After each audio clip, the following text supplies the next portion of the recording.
नमस्कार प्रिय भारतवासियों, आप सब पूरा मानव समाज ला साहेब सतनाम है। आज जय भीम साथियों।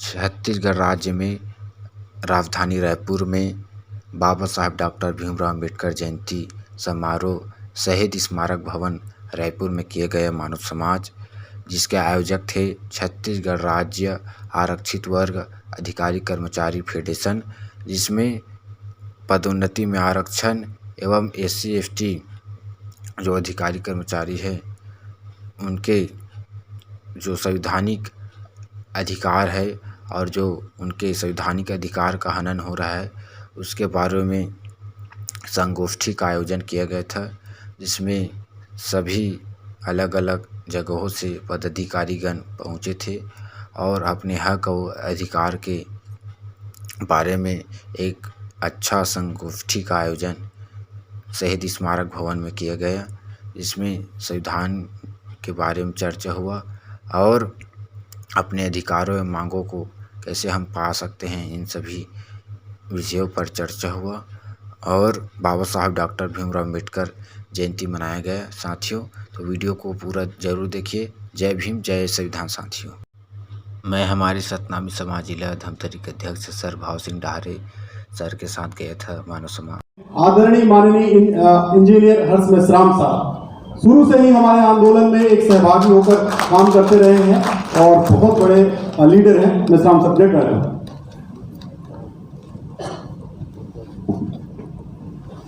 धन्यवाद। आज के इस चूंकि हम बाबा साहब अम्बेडकर की जयंती समारोह के बहाने आज जो संगोष्ठी का आयोजन किया गया है, आयोजकगण को मैं बहुत बहुत साधुवाद देता हूं।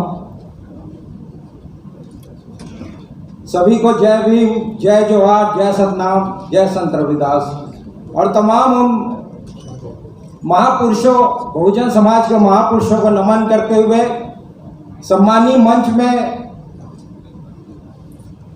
हमारे गणमान्य लोग और दूर दराज से इस हॉल में आए मेरे जाबाज साथियों, दोस्तों, हम जो विगत कई वर्षों से लगातार लड़ाई लड़ रहे हैं, तो संविधान में सारी व्यवस्था होते हुए हमारे को सभी सर्कुलर हमारे फेवर में होते हुए हमको ये लड़ाई लड़नी पड़ रही है। तो मुझे बाबा साहब का वो कोट याद आ रहा है आज, कि उन्होंने उस समय ये परिस्थिति को समझा था। आज से कई वर्षों पहले वो समझते थे इस चीज को कि किसी भी देश का संविधान कितना भी अच्छा हो, किसी भी देश का संविधान कितना भी अच्छा हो, अगर उसको लागू करने वालों की मंशा अगर ठीक नहीं है तो वो अंततः वो संविधान बेमानी होगा। और अगर संविधान कितना भी खराब हो, अगर उसको लागू करने वालों की मंशा अच्छा है तो अंततः वो संविधान सफल होगा। तो यह बाबा साहब की सोच थी दोस्तों, क्योंकि वो जानते थे कि ये स्थिति आने वाली है आगे आने वाले समय में।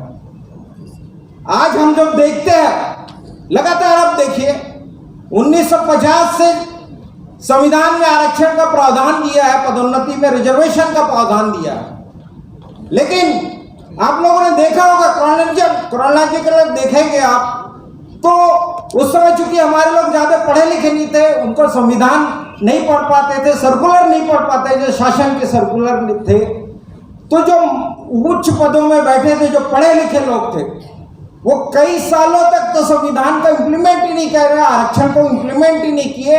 एक लाइन लिख देते थे कि candidates are not available, those available not eligible. ऐसे करके कई सालों तक हमारे लोगों की भर्तियां नहीं हुई, कई सालों तक हमारे लोगों को आरक्षण का लाभ ही नहीं मिल पाया।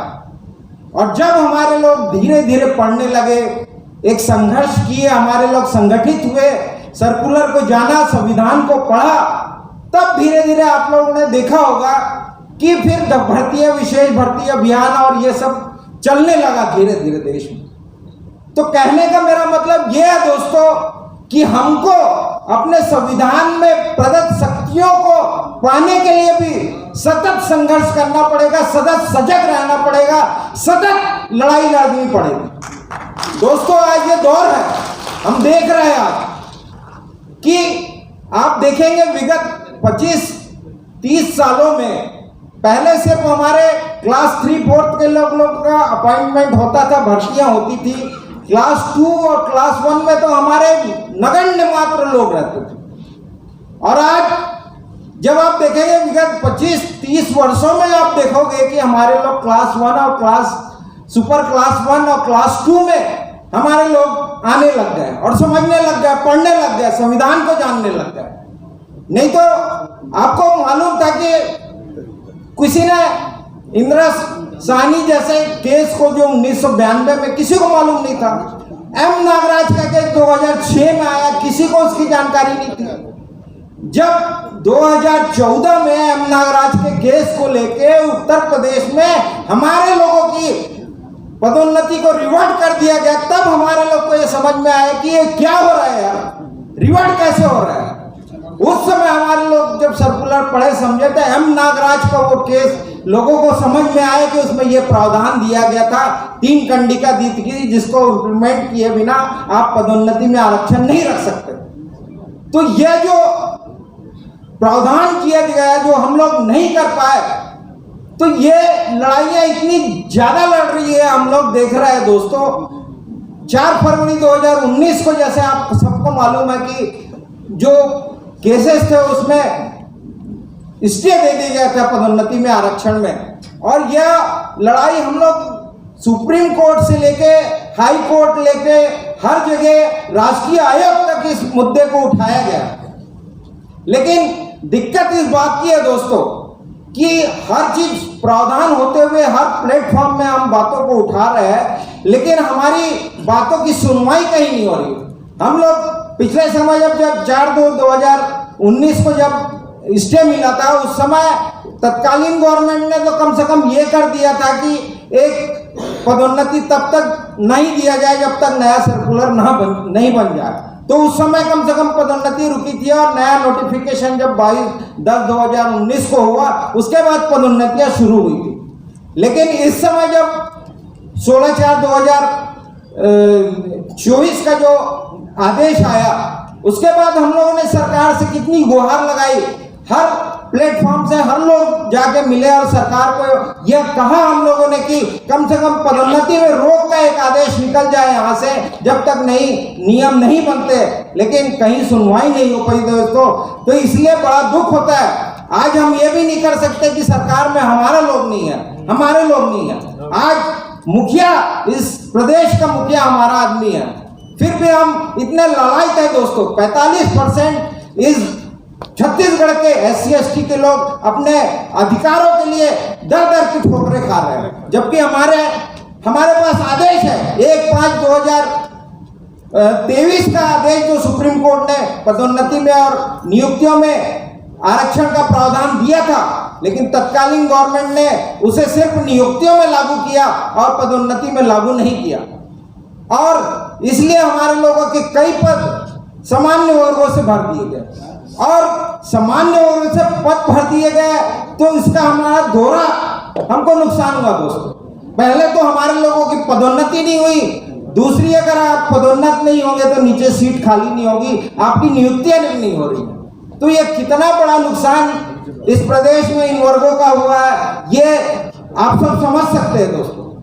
और इसके लिए हमको बहुत बड़ी लड़ाई लड़नी पड़ेगी, इसके लिए बहुत बड़ा संघर्ष करना पड़ेगा, क्योंकि कहने को बहुत सी बातें हैं लेकिन समय का अभाव है। मैं एक आज की संगोष्ठी का एक हम कुछ कॉन्क्रीट डिसीजन लेके जाए कि किसी ने कहा है कि जब जब सड़क सुनी हो जाती है तब तक संसद बेपरवाह हो जाती है, बेलगाम हो जाती है। और आज स्थिति वही है कि आज सड़क सुनी है दोस्तों, आज सड़क को हमको सुनी नहीं रखना है। आज जो ये प्लेटफॉर्म बना है, हर संघ, हर समाज, हर संगठन, हर एकजुट हो जाए और पूरे परिवार को लेके सड़क में आ जाए, और फिर देखिए कि आपको आपका अधिकार कैसे नहीं मिलता है। तो यह आज एक कॉन्क्रीट डिसीजन इस मंच के माध्यम से लेके जाए और एक डेट डिसाइड कर दिया जाए, और उसमें सभी लोग अपनी पुरानी प्रारंभिक वैचारिक मतभेद को भूल के एक सड़क में आइए और शासन को मजबूर कर दे कि 45% लोगों का हक अधिकार उनको मिले। क्योंकि और भी वक्ता यहाँ पे बैठे हैं, मैं 2 पंक्तियों में अपनी बातों को समाप्त करूंगा कि कर सको तो अपने हुनर, कर सको तो अपनी वाणी में वो हुनर पैदा करो, कर सको तो अपनी वाणी में वो हुनर पैदा कर दो। हवाओं का रुख बदल दे, हवाओं का रुख बदल दे। ये सॉरी मैं हवाओं का रुख बदल दे, असर पैदा करो। अगर जीना है इस देश में सम्मान से तो हर घर में एक अंबेडकर पैदा करो, हर घर में एक अंबेडकर पैदा करो। धन्यवाद। बहुत बहुत धन्यवाद साहब। इसको बशीर बद्री ने एक शब्द में ये कहा है, हम एक दरिया हैं, हमें अपना हुनर मालूम है, जिधर भी चल पड़ेंगे कदम राह बन जाएगा, रास्ता निकल आएगा, ये कहा है। चलिए मैं एक बहुत बड़े लीडर को आमंत्रित करता हूँ। प्रदेश उपाध्यक्ष हैं सर्व आदिवासी समाज में और प्रदेश उपाध्यक्ष है छत्तीसगढ़ अनुसूचित जनजाति शासकीय सेवक संघ में, इस आह्वान के साथ कि सीएम से डेलीगेशन इस फोरम का होना चाहिए। आदरणीय कमलेश ध्रुव साहब से मैं रिक्वेस्ट कर रहा हूं कि सीएम से डेलीगेशन हो और 1-to-1 बात हो। जो हमारे ये ऑफिसर जो बैठे हैं उनका एक संयुक्त टीम बनेगी और प्रतिनिधि मंडल जाकर सीधे बात करेगी। आप हमारे वर्ग के नेता हैं, आप हमारे वर्ग के सीएम हैं, तो हमारा अधिकार कभी छीना नहीं जाना चाहिए। वेलकम कमलेश ध्रुव साहब।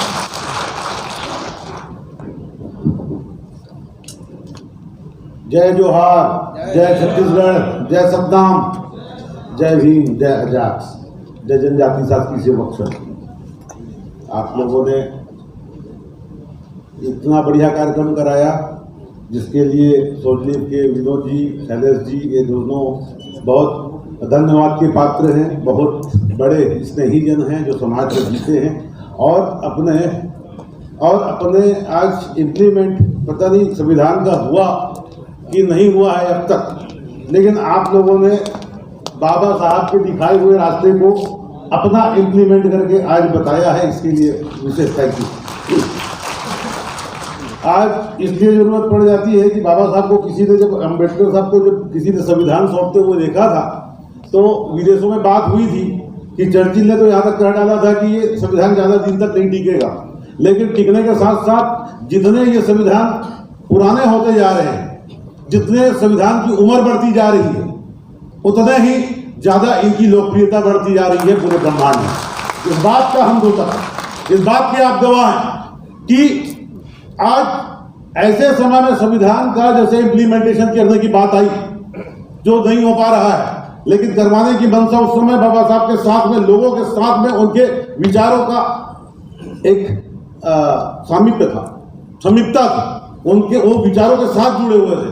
बाबा साहब खुद भी निकल गए, लेकिन चूंकि उनके लोग निकल नहीं पाए थे।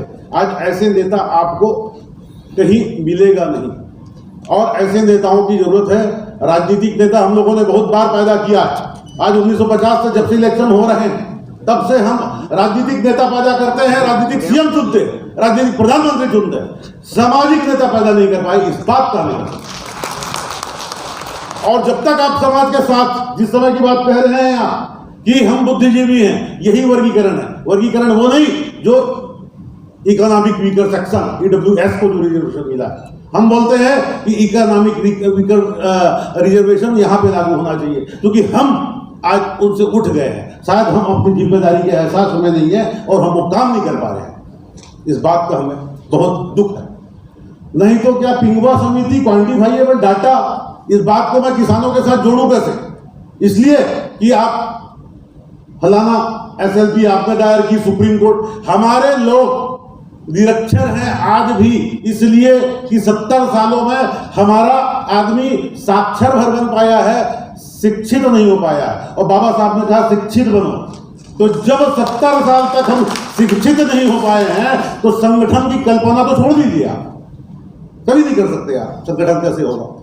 उन्होंने एक चीज और कहा था बाबा साहब ने कि हमको जितना अनपढ़ों से, निरक्षरों से जितना डर नहीं है, उतना डर हमें अपने पढ़े लिखों से है। इसलिए कि आज हम अपने पदोन्नति की बात कर रहे हैं, जो हमको ऐसे ही मिलना है, आप और हमारा, आपका और हमारा, SC और ST का रिजर्वेशन इस दम पे हुआ था कि अगर आपने एट्रोसिटी दी थी, यहाँ पे अत्याचार सहे थे, तो हमने जल जंगल जमीन दिया। और एक जल जंगल जमीन छत्तीसगढ़ की, झारखंड की, उड़ीसा की, ये आदिवासियों की जमीनें थी। चाहे तो हम तो एक और नारा निकालते हैं, जिसका मिसल उसका फसल। अगर हमारा मुख्यमंत्री है तो हमारा जिसका मिसल है, अगर 200 साल पहले हमारी जमीन थी तो आज वो क्यों नहीं वक्फ बोर्ड में जा रहे हैं आप? वक्फ बोर्ड की जमीनों की बात कर रहे हैं आप, राम जन्मभूमि की भूमि की बात कर रहे हैं आप, फिर हमारा जमीनों को भी 170 खबे आप निकलवा दीजिए ना। हम तो ये कहते हैं, अगर आपके पास इस आंदोलन को लेकर के जाना चाहते हैं हम लोग, किनुआ समिति, आप लोग सब बैठे हुए लोग, अब हम जानते हैं, हम तो ये भी जानते हैं 3000 लड़के हमारे बैठे हुए थे वहां पे, 3000 लड़कों ने अनवरत अपने आंदोलन को जारी रखा। आज उन किसानों ने दिल्ली में जाकर के दिल्ली को घेरा और इन किसानों का जिस समय जो मुमांगी कीमत होगी कि मुझे आज 6000 गेहूं का चाहिए, तो 6000 देने की मजबूरी होगी इस सरकार की, सेंट्रल गवर्नमेंट, वो भी एक समर्थन मूल्य पे जो मांगेगी, उनकी एकता कहलाती। आज 3000 लड़कों को, 3000 बच्चों को परिवार सहित जब बैठे, तो आज कल ही हमने अपडेट देखा कि आज पता चला है कि उन लड़कों को समायोजन कर रहे हैं। आपको पदोन्नति नहीं मिल रही, हमको पता, क्योंकि हम लोग पदोन्नति चिल्ला है ना। उस किसानों को नहीं देख पाए हम कि कब हमारा रिजर्वेशन छूट गया, कहीं भटक गया है रास्ते से। उस रिजर्वेशन को लाने के पीछे भी हमारी मंशा। आप कोई खैरात विश्वास विश्राम ठाकुर ने क्या कहा, आप कुछ मुझे भीख नहीं दे रहे हैं, खैरात नहीं दे रहे हैं, अगर लूंगा तो मैं अपना प्रतिनिधित्व लूंगा, और प्रतिनिधित्व जब लूंगा तो हो सकता है आप कहाँ जाएंगे। मुझे पता है कि आपकी लाइफ अगर 5 साल है तो मैं सिलेक्टेड आदमी हूँ, मेरी उम्र ही में 60 साल है, उसके बाद में फिर अपना जीवन शुरू करूंगा। हो सकता है कि उस बीच में आप रहें कि नहीं रहें। इस बात को कहने के लिए मुझे समाज के साथ जुड़ना होगा, और समाज के साथ जब जुड़ेंगे तो हमारा एक पैरामीटर होगा, एक बड़े ठोस कार्यक्रम होंगे, जैसे कि सभी ने आंदोलनों को बताया है, सभी वर्गों ने आंदोलनों को बताया। इसके लिए उस ठोस कार्यक्रम में समाज को जोड़ने के लिए हमें बोलना पड़ेगा कि जब आपका लड़का 2.5 लाख के कैपिंग में 2.5 लाख की एक हो रहा ना, आज आप पढ़ा रहे हैं अपने बच्चों को MBBS में दाखिला करवा रहे हैं, लेकिन वो गरीब किसान का बच्चा आज भी नहीं पढ़ पा रहा विगत 15 सालों से। बात का कितने लोगों को पता। हम अभी अर्जुन मुंडा आए थे, उनके साथ हमने मंच साझा किया, वहां पे उनको बोले कि 2.5 लाख रुपए में सर उनको बाहर कर दिया गया है SC ST को, उल्टा पिछड़ा वर्ग जो अधिक सुविधा संपन्न है उनको 8 लाख किया गया है। अब उस बीच में 1 करोड़ की पढ़ाई होती है MBBS की, 50 लाख की पढ़ाई होती है इंजीनियरों की, कैसे पॉसिबल है? इसी बीच तो आप इंजीनियर भी निकाल नहीं पा रहे हैं, इसी बीच में आप MBBS भी निकाल नहीं पा रहे हैं। इनको उनके साथ, किसानों के साथ जोड़ने के लिए हमें उनके साथ के लिए ये चाहिए कि उनके भी आंदोलनों को, हम लोगों को बैकडोर समर्थन देना चाहिए। और जिस दिन समर्थन हम उनको देंगे तो वो उनके वोट और उनके सपने सब हम लोग अपने पास रख पाएंगे। शायद इसलिए मैं कहता हूं कभी कि उनको बोलिए कि अगर आपका बच्चा पढ़ लिख लिया साहब, जब तक मैं प्रमोट नहीं हुआ चपरासी से बाबू में, सीधा बात, चपरासी से बाबू जब तक नहीं बनूंगा चपरासी पद खाली नहीं होगा। इसलिए ये मेरा आंदोलन नहीं है जो आप मांगते हो, वो आपका आंदोलन है कि आपका बच्चा चपरासी नहीं बन सकता, बाबू नहीं बन सकता अगर मैं बड़ा बाबू नहीं होऊंगा, इसीलिए वो पद खाली ही नहीं होगा। तब क्या करोगे आप? ऐसे जब आप बोलेंगे तो वो समझेगा कि मेरा आंदोलन इन लोग कर रहे हैं। इसके लिए बहुत जरूरी होगा ऐसा वैचारिक आदान प्रदान वाली बात। और रह गए आप समय का भाव, सॉरी मैं एक एग्जाम्पल, क्योंकि उदाहरणों का दौर है, उदाहरण का दिन है, तो मैं भी एक उदाहरण कहे बिना अपनी बात को समाप्त नहीं कर पाऊंगा। तो मेरी मन में लालसा है कि मैं भी एक उदाहरण कह देता हूँ। समस्या जब आती है कि एक सूखा नदी रहता है, जैसे महानदी में गर्मी में पानी नहीं रहता, हमारे उमड़ा गांव में जाएंगे तो सूखा नाला भी है, वहां पे पानी बरसात में नहीं रहता, तो गर्मी में तो बात ही छोड़ दीजिए यार, अब तो सब बांध नालों का ही हाल है। तब वहां के जो जीव जंतु होते हैं, नदी की बात कर रहा हूं, जंगल की बात ही नहीं कर रहा, जंगल को आप समझेंगे भी और हम समझाएंगे भी, क्योंकि सरकार को समझ नहीं आ रही है जंगल क्या होता है, जमीन क्या होता है। उस नदी में एक कीड़े गर्मी के दिनों में एक फूड चैनल होते हैं, खाद्य श्रृंखला, चीता को मेढक खाता है, मेढक को सांप खाता है, सांप मछली को भी खा जाता है, और सांप को कोई बड़ा सांप खा जाता है। लेकिन वही जब पानी आता, जैसे जुलाई में पानी आता है, बाढ़ आता है, जब बाढ़ आने लगा तो पता चला कि एक ही पेड़ में सारे जीव जंतु सिमट ऐसे जाते हैं, एक एक के सर रख के गोद में ऐसे सिमट जाते हैं कि अगर मैं इससे लड़ाई करूंगा, इसको खाऊंगा और झपट्टा मारूंगा, उस समय अगर ये नीचे गिर गया तो मुझे भी हड़बड़ाहट में नीचे गिरना पड़ जाएगा, शायद मेरी भी मौत हो जाएगी। इसीलिए उन लोग सब एक साथ हो जाते हैं और ऐसे ही सारे सोजलीव, सारे अनुसूचित जनजाति शासकीय सेवक संघ, प्रगतिशील सत्तामी समाज, चाहे अजाक्स हो, मैं सोचता हूं कि एक समस्या बाढ़ आ गई है और पदोन्नति से आप लोगों को छेड़ा गया है। आगे तो बहुत बड़ी बड़ी बातें हैं, एक कार्यशाला में अपन कहेंगे, जो इन लोग अभी बता रहे हैं कार्यशालाओं के माध्यम से, उस चीज को हम भी सुन के आप लोगों को ही परोसेंगे। इसलिए मैं समस्याओं की बाढ़ पे आप लोगों की एकता का निवेदन करने आया था, मैंने कर दिया है। और डेलीगेशन होना चाहिए सीएम साहब से। डेलीगेशन की बात ऐसा है शैलेश भैया कि आप, मैं तो पता चला कि अभी तक समाज अब ऐसा है कि सीएम साहब के साथ प्रगतिशील सत्तामी समाज के नुमाइंदों के साथ हमने गया, वहां पे बोले सीएम साहब से कि हमारे लोगों का आज भी कलेक्टर और एसपी में पोस्टिंग क्यों नहीं हो रही, ये लोकसभा के पहली बार बोले। निकाले तो हैं, किसको निकाले हैं साहब? 2 लोग होंगे जो आपके होंगे, 2 लोग होंगे आपके होंगे। समाज के कौन कौन है उनको तो बताइए यार कि हम लिस्ट दें। बोले लोकसभा के बाद लिस्ट दीजिएगा। शायद यही डेलीगेशन का भाव है कि जम नहीं हो पाया है, इसलिए हम कहीं नहीं पाए हैं। लेकिन मैं वादा करता हूं कि ये क्वांटिफाइएबल डाटा जिस दिन पिंगवा से बीती, मुझे नहीं मालूम उनका चेहरा जो है, लेकिन मैं जाके सीएम साहब से मैं बोलूंगा कि आप उनको बुला दीजिए, नहीं तो हमारा जब मिलना होगा उनसे तो थोड़ा सा मतभेद हो जाएगा, क्योंकि हम मिलने जाएंगे, टीए भी लेंगे, डीए भी लेंगे। इसीलिए पिंगवा साहब को बता दीजिएगा कि मेरा डाटा जितने मांगा है कोर्ट में, उसको समय सीमा के अंदर जो टाइम लिमिट की बैठक आप लोग कराते हो जिले में, मूर्ख बनाते हो आप।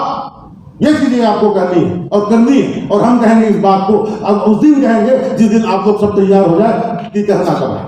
थैंक यू, आप लोगों ने मुझे अवसर दिया, फोन किया, और मैं अपनी बातों को कह पाया और कितना समझा पाया, सॉरी फॉर दैट। लेकिन बहुत अच्छा शैलेश जी और विनोद जी, थैंक यू, बहुत बहुत धन्यवाद साहब। हमने लगभग लाख रुपए खर्चा करके यह प्रोग्राम आयोजित किया है और ये जन सहयोग से हुआ है। कोई नेता का या किसी चीज का कोई फंडिंग नहीं। छोटे जो कर्मचारी हैं वो 500 हजार रुपए इकट्ठा करके प्रोग्राम किए हैं बाबा साहब जय को याद करते हुए आरक्षण पर चर्चा करने के लिए। तो यहाँ से कुछ लेकर जाए तो मैं हमारे आज यहाँ पर आर.एन. ध्रुव साहब यहाँ पर उपस्थित नहीं हो पाए हैं, लेकिन उनके प्रतिनिधि हैं, तो मैं साहब लोगों से एक छोटे भाई होने के नाते, आप ही हमारे मुखिया हैं, तो 1 सप्ताह के भीतर आदरणीय ध्रुव साहब, आप आदरणीय ध्रुव सर थोड़ा सुनेंगे। हमारे लक्ष्मण भारती साहब बैठे हुए हैं, सबसे बड़े संगठन है हमारे आरक्षित वर्ग के।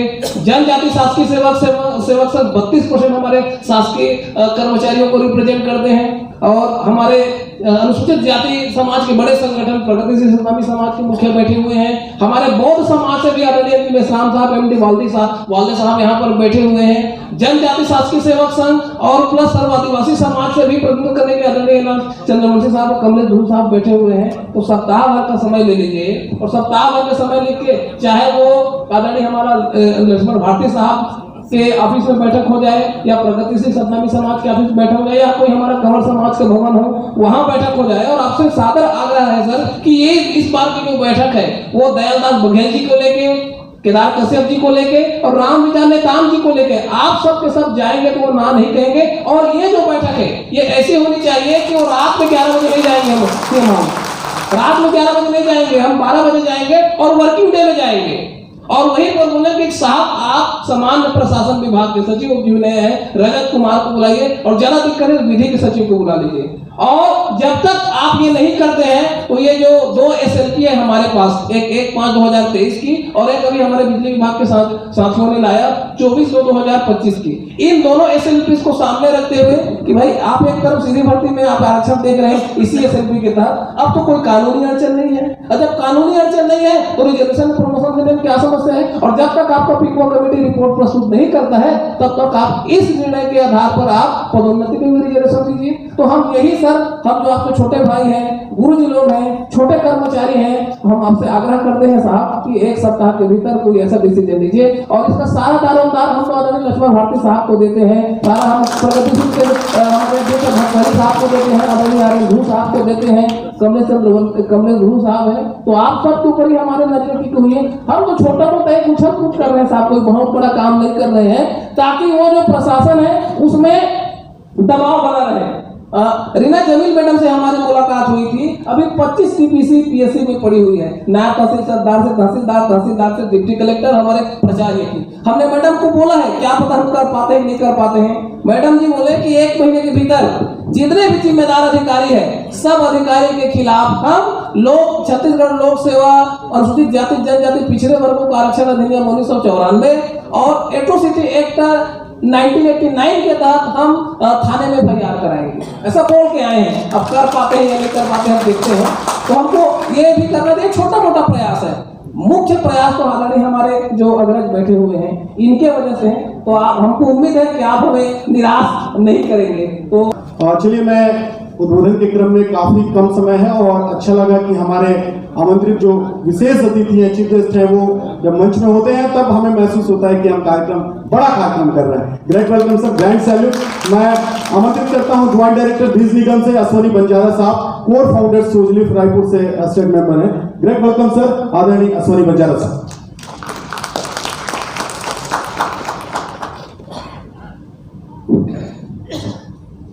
धन्यवाद शैलेश भाई।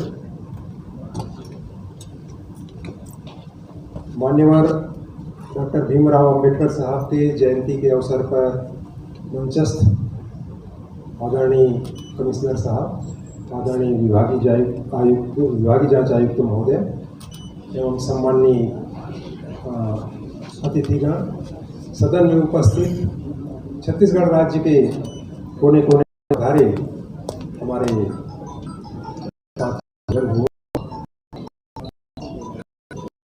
सारे वक्ताओं से आपने पदोन्नति में आरक्षण के संबंध में क्या करना है और ये परेशानी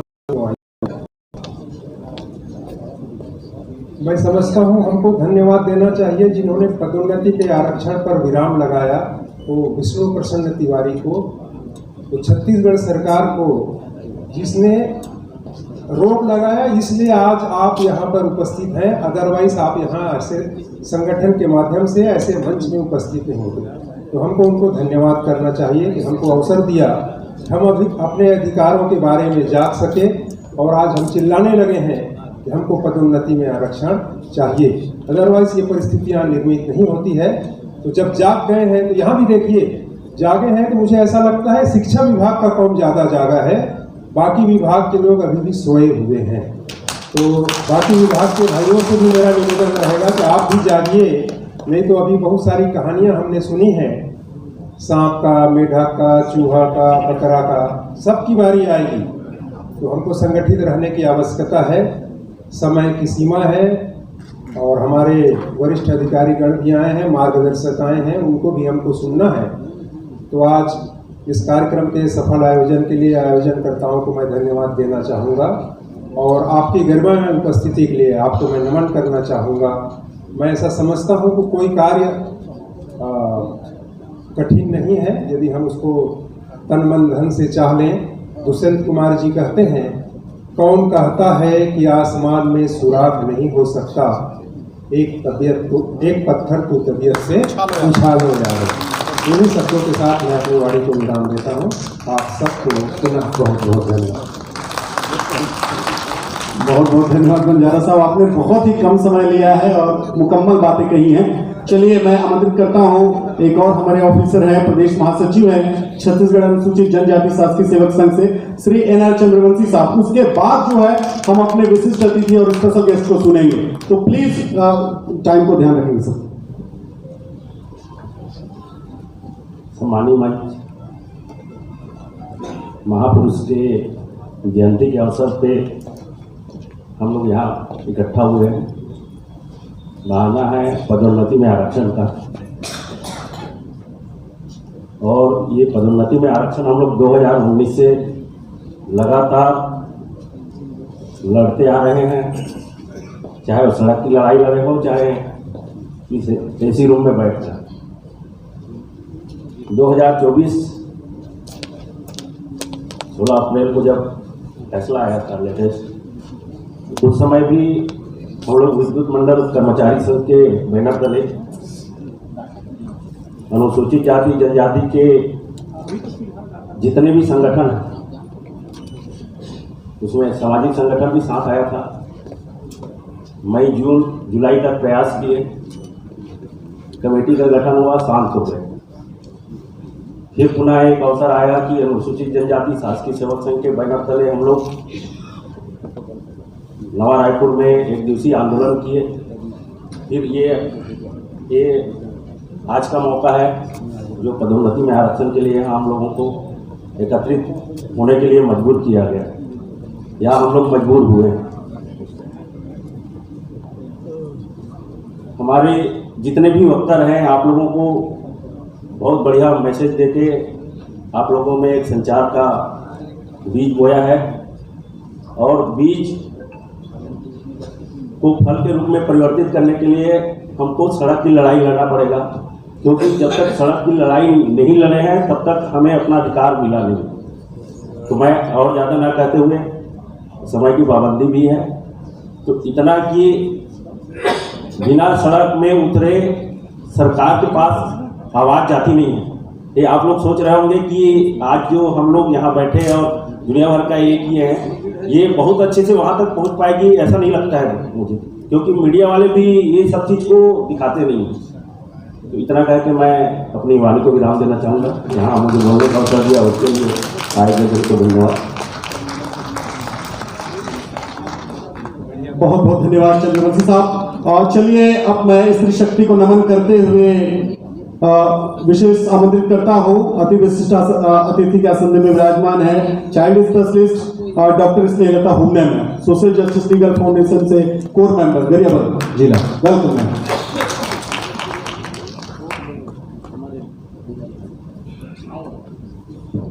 बहुत धन्यवाद शैलेश जी।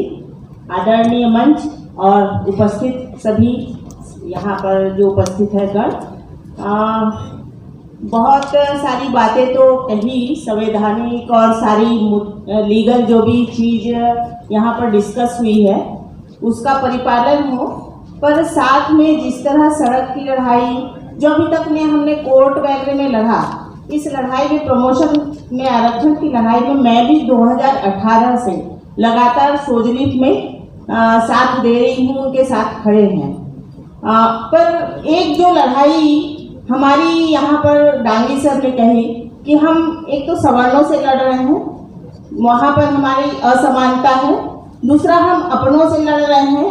पर मैं महिला होने के नाते मैं अपनी हम लोग की जो एक लड़ाई है कि हम कहीं ना कहीं एक महिला जो 2 दर्जे में रखी जाती है, वो असमानता की लड़ाई हम लड़ रहे हैं।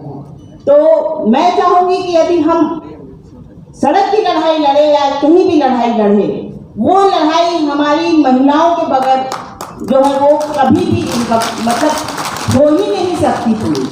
तो उस महिला शक्ति को जब तक के आप पुरुष नहीं लाएंगे साथ, तो ये लड़ाई हमारी अधूरी होगी।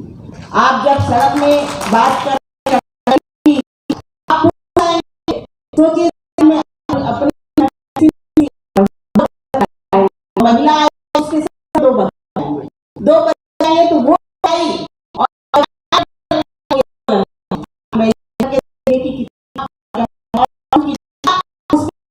डाल सकते हैं। तो हमको जो लड़ाई लड़नी है, हमारी ये लड़ाई सिर्फ हम पुरुषों की लड़ाई न रहे, ये परिवार की लड़ाई हो और ये एक समाज की लड़ाई हो और ये एक देश की लड़ाई हो। ये लड़ाई हमको इस तरह से लड़नी होगी, तभी हम कोई सार्थक परिणाम की उम्मीद कर सकते हैं। इसी के साथ आपने मुझे मंच दिया, बहुत धन्यवाद। साधुवाद।